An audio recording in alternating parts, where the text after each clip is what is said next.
Sebenarnya kan ketika kita mendidik anak itu kita butuh sinergi dengan berbagai pihak ya, yaitu keluarga, masyarakat atau tetangga mungkin ya, dan juga negara tentunya ya.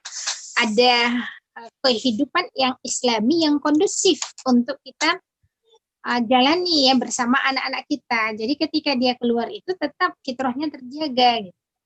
Nah, inilah kehidupan kita yang memang bukan kehidupan Islami, tapi kehidupan kapitalistik dan sekularis ya, sekuler kemudian individual ya, individualistik gitu.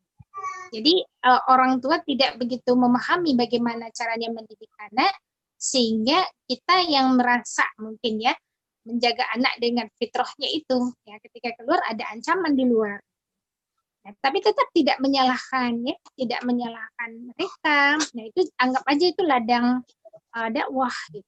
Kita harus memposisikan diri juga sebagai ibu agen perubah gitu ya. Dia mungkin belum tahu bagaimana cara mendidik anak. Nah, disitulah tugas kita ya sebagai kuntum khairu ummah tadi. Menjadi umat terbaik, ukhrijat linnas ta'muruna bil ma'ruf wa tanhauna 'anil munkar. Ya, insyaallah kita kan mau mendapatkan surganya Allah. Jadi kita harus wa tawassaw bil haqq wa tawassaw bis sabr gitu ya kepada tetangga tadi, kepada lingkungan tadi. Kalau misalkan itu kita khawatirkan lingkungan itu sangat sangat mengancam anak-anak kita, ya kita lah yang harus menjaganya. Maka carikan lingkungan yang paling kondusif buat anak, gitu ya, buat anak kita.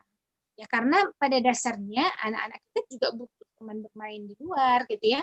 Anak kita juga butuh sosial di luar.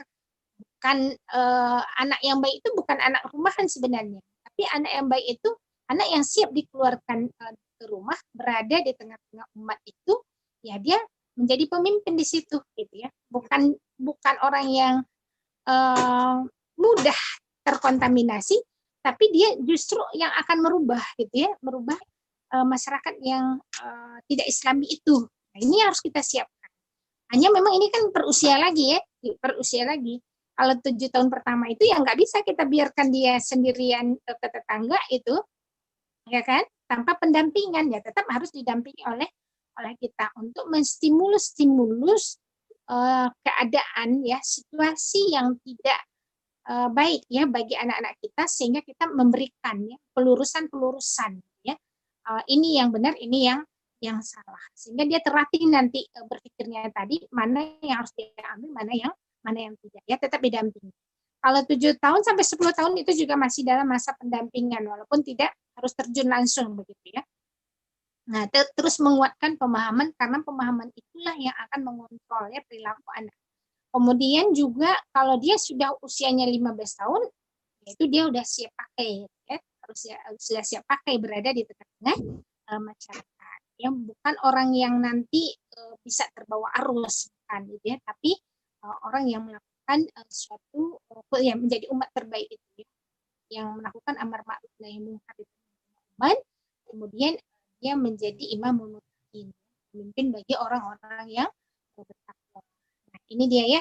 Ini memang tugas orang tua ya, jadi pilarnya sebenarnya juga masyarakat itu juga ya, menjaga anak ini, dan juga kebijakan-kebijakan negara harus ya, karena di kita kan negaranya itu bukan negara bertakwa ya, jadi dia nggak akan banyak peduli ya tentang ketakwaan keluarga di Indonesia gitu.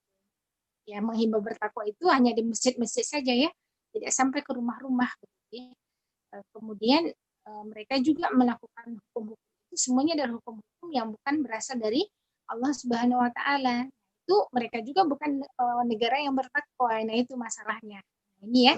Berarti kan berat ya perjuangan kita untuk menjadi ibu tangguh itu, untuk menyelamatkan generasi ini yang dia akan tetap yang selamat di dunia maupun selamat di akhirat. Begitu. Baik Ustazah. Berarti memang butuh sinergi ya antara keluarga, masyarakat, dan negara ya.